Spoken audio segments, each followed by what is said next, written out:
Assalamualaikum warahmatullahi wabarakatuh. Bertemu kembali dengan saya Dr. Sofi.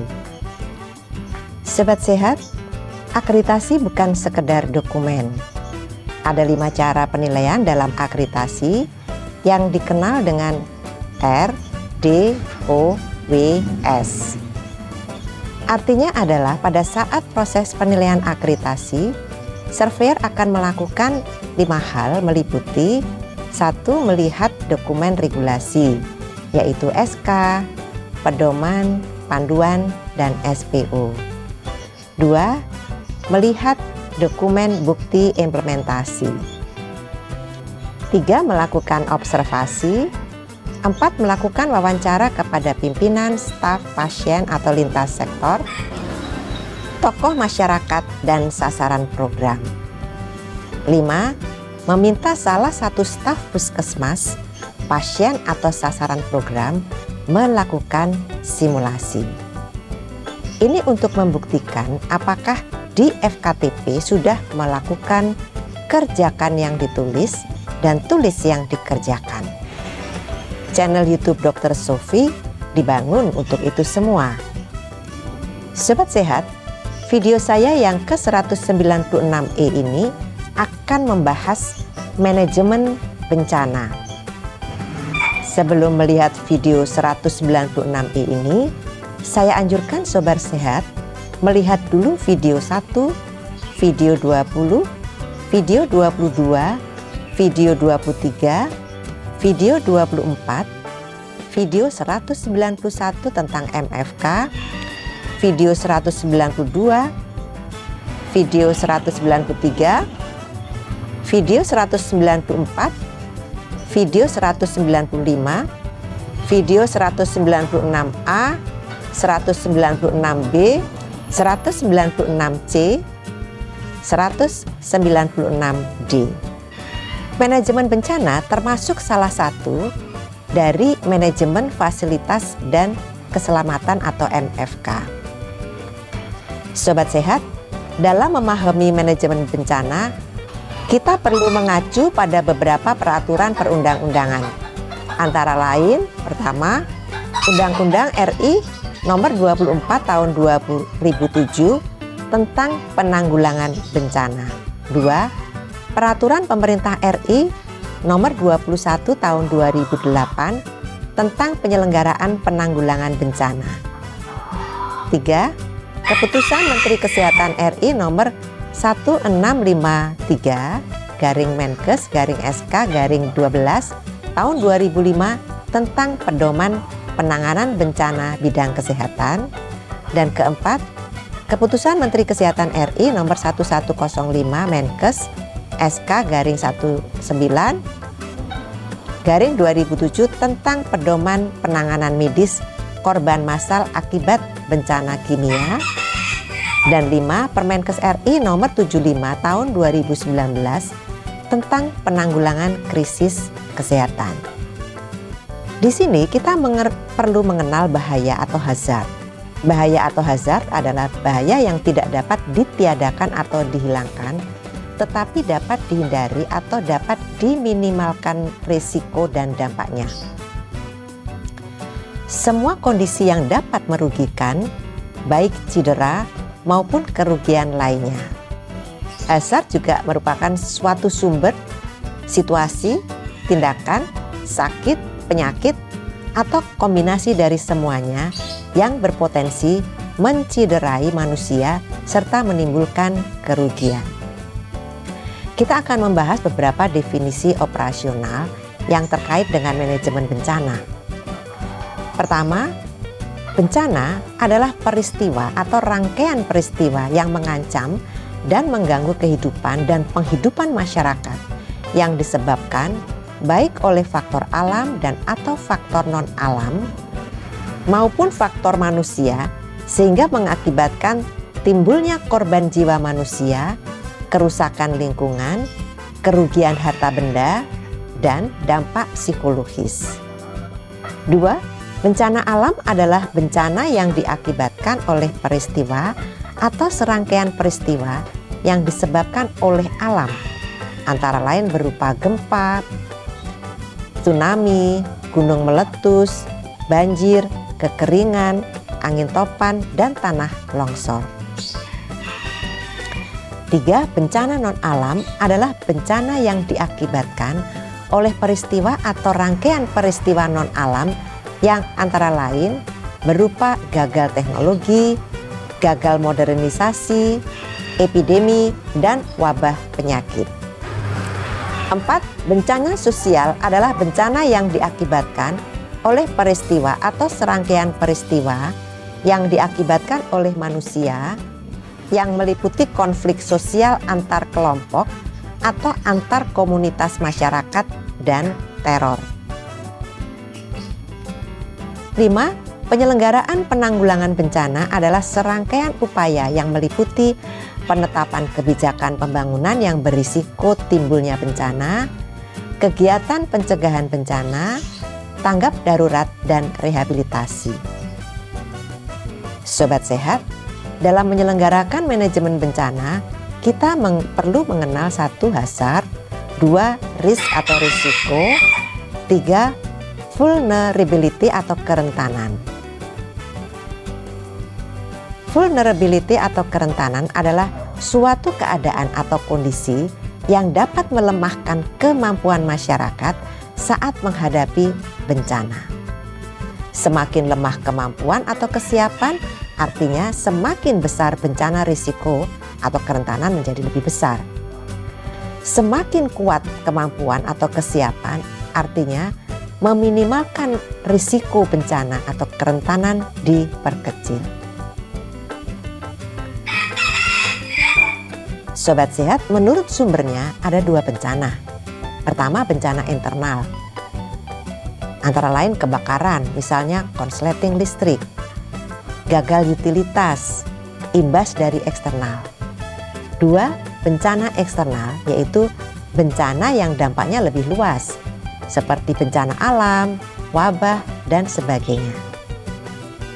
Menurut jenisnya ada 3 bencana. Pertama, bencana alam. Antara lain banjir, erupsi, tanah longsor, tsunami, dan lain-lain. 2. Bencana non-alam antara lain kegagalan teknologi seperti radioaktif, kimia, gas, epidemi, pandemik, biologi, dan lain-lain. 3. Bencana sosial misalnya bom, teroris, tawuran massal, demonstrasi.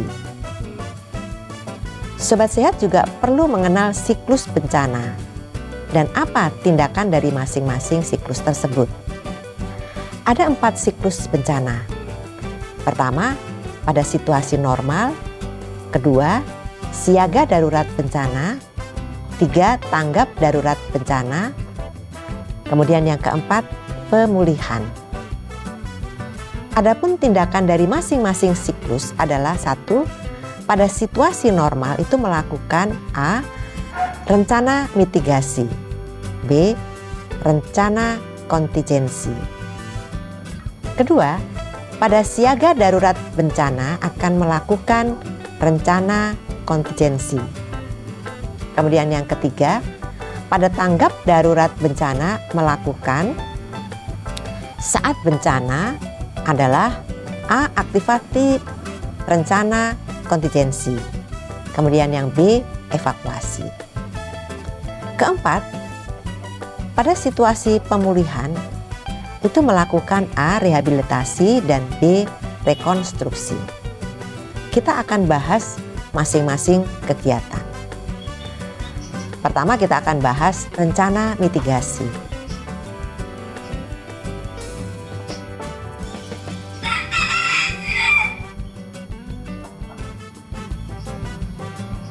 Rencana mitigasi dibuat saat situasi normal. Bersifat rencana perakiraan umum.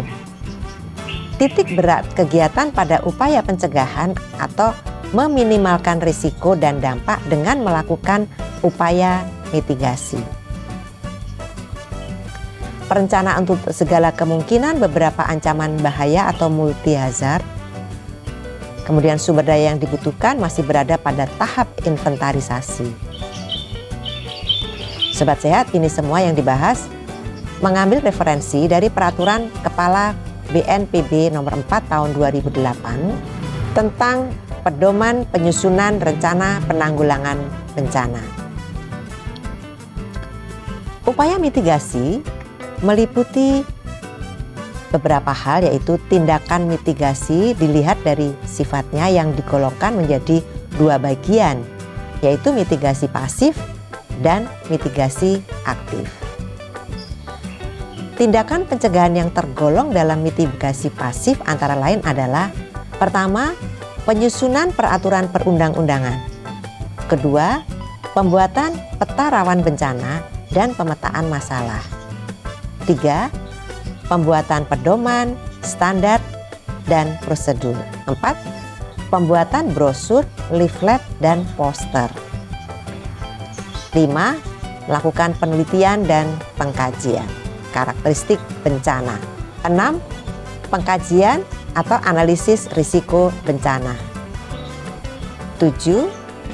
Internalisasi penanggulangan bencana dalam muatan lokal pendidikan; 8. Pembentukan organisasi atau satuan gugus tugas bencana; 9. Perkuatan unit-unit sosial dalam masyarakat seperti forum-forum. Kemudian yang ke-10, pengarus utamaan penanggulangan bencana dalam perencanaan pembangunan. Sedangkan tindakan pencegahan yang tergolong dalam mitigasi aktif antara lain: 1. Pembuatan dan penempatan tanda-tanda peringatan bahaya, larangan memasuki daerah rawan bencana dan sebagainya. 2. Pengawasan terhadap pelaksanaan berbagai peraturan tentang penataan ruang, izin mendirikan bangunan atau IMB, dan peraturan lain yang berkaitan dengan pencegahan bencana. 3. Pelatihan dasar kebencanaan bagi aparat dan masyarakat. 4. Pemindahan penduduk dari daerah yang rawan bencana ke daerah yang lebih aman. 5. Penyuluhan dan peningkatan kewaspadaan masyarakat. Ada kalanya kegiatan mitigasi ini digolongkan menjadi mitigasi yang bersifat non-struktural, berupa peraturan, penyuluhan, pendidikan, dan yang bersifat struktural, yaitu berupa bangunan dan prasarana. Sobat Sehat, berikut kita akan membahas rencana kontingensi siaga darurat bencana. Apa saja yang dilakukan? Yang pertama, dibuat sebelum kedaruratan atau kejadian bencana. Sifat rencananya terukur, cakupan kegiatannya spesifik, titik berat kegiatan untuk menghadapi keadaan darurat. Tiap perencanaan digunakan untuk satu jenis ancaman atau single hazard. Pelaku yang terlibat terbatas pada pihak-pihak yang berperan pada penanggulangan satu jenis itu saja.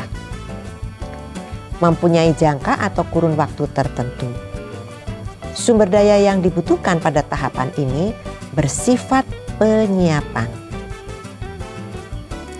Selanjutnya kita akan bahas rencana evakuasi operasional tanggap darurat. Yang dilakukan adalah: pertama, rencana ini merupakan rencana tindak lanjut dari rencana kontingensi setelah melalui kaji cepat. Sifat perencanaannya spesifik. Titik berat perencanaan pada operasional tanggap darurat. Perencanaan pengerahan sumber daya untuk proses mendukung pelaksanaan operasi tanggap darurat. Seluruh sumber daya yang diperlukan ada pada tahap pengerahan atau mobilisasi. Dan kemudian kita akan membahas program tanggap darurat bencana internal dan bencana eksternal. Program tanggap darurat bencana internal dan bencana eksternal meliputi: 1. Identitas jenis bahaya, kemungkinan dan dampak bencana yang mungkin terjadi atau dengan HVA atau identifikasi risiko. 2. rencana dan strategi komunikasi bila terjadi bencana.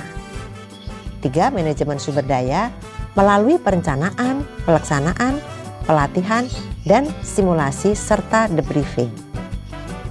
4. Perencanaan penyediaan pelayanan dan alternatifnya dan identifikasi peran serta tanggung jawab tiap karyawan dan program manajemen konflik. Berikutnya rencana rehabilitasi dan rekonstruksi. Pemulihan dibuat pada tahap pasca bencana. Sifat perencanaan tergantung pada dampak bencana. Cakupan kegiatan pada rehabilitasi dan rekonstruksi. Fokus kegiatan beragam, berupa fisik, sosial, psikologis, dan ekonomi. Yang terlibat hanya pihak-pihak dalam pelaksanaan rehabilitasi dan rekonstruksi. Perencanaan dapat berupa perencanaan jangka pendek, menengah, atau panjang, tergantung besar dan luasnya dampak. Sumber daya diperlukan pada tahap aplikasi pelaksanaan kegiatan penggunaan. Di sini kita akan menggunakan HVA Tools. Kita akan juga membahas HVA Tools pada video tersendiri. HVA atau identifikasi risiko adalah proses refleksi hasil evaluasi dari suatu pelatihan atau simulasi. Kegiatan berupa diskusi yang dibimbing oleh fasilitator. Tujuan sebagai introspeksi perorangan maupun tim agar kesalahan yang dilakukan pada saat pelatihan menjadi catatan untuk perbaikan. Kemudian dilakukan debriefing. Manajemen konflik adalah pengelolaan terhadap perselisihan atau pertentangan dikarenakan adanya beda kepentingan, beda pendapat, beda tujuan di saat penanganan bencana. Tujuannya untuk memperjelas informasi, komunikasi, dan operasional penanganan bencana kepada seluruh komponen atau lintas sektoral yang terlibat. Sobat Sehat, berikut kita akan membahas simulasi yang ada di Undang-Undang RI nomor 24 tahun 2007. Apa sih tujuan simulasi? Tujuan simulasi adalah sebagai implementasi atas program kebijakan dan SOP yang sudah ditetapkan. Identifikasi fasilitas yang perlu perbaikan atau penambahan untuk menghadapi darurat bencana. Meningkatkan kemampuan staf dan karyawan menghadapi bencana. Mengukur respon time untuk evakuasi, pemberian pelayanan dan bantuan medis. Mengukur kinerja dan koordinasi seluruh komponen. Lalu bagaimana simulasi dilakukan? Simulasi ini harus diprogramkan dan dilaksanakan minimal setahun sekali. Diikuti seluruh staf dan karyawan FKTP serta komunitas secara luas. Lakukan evaluasi seusai simulasi. Lakukan debriefing dan evaluasi. Dan yang terakhir, dokumentasikan. Di dalam standar dan instrumen penilaian akreditasi FKTP, elemen penilaian dari program manajemen bencana itu meliputi 1. Perencanaan pelaksanaan, 2. Penanggung jawab kegiatan, 3. Pelaksanaan kegiatan, 4. Pendidikan dan pelatihan, 5. Monitoring dan evaluasi, 6. Dokumentasi, dan yang terakhir 7. Rencana tindak lanjut. Sobat Sehat, yuk kita siapkan kegiatan-kegiatan manajemen bencana karena ternyata Indonesia termasuk daerah rawan bencana. Demikianlah Sobat Sehat, di video 196E ini kita telah membahas manajemen bencana.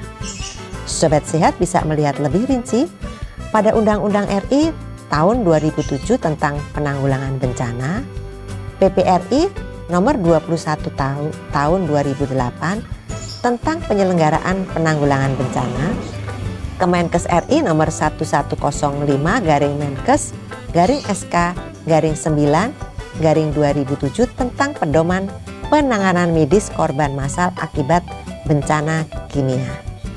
Kemenkes RI nomor 1653-SK-12-2005 tentang pedoman penanganan bencana bidang kesehatan, dan Permenkes RI nomor 75 tahun 2009 tentang penanggulangan krisis kesehatan. Kita akan bertemu di video 196F yang akan membahas tentang HVA. Sampai di sini dulu ya. Saya tetap mengundang masukan dari Sobat Sehat. Silakan sampaikan di kolom komentar. Semoga selalu sehat. Wassalamualaikum warahmatullahi wabarakatuh.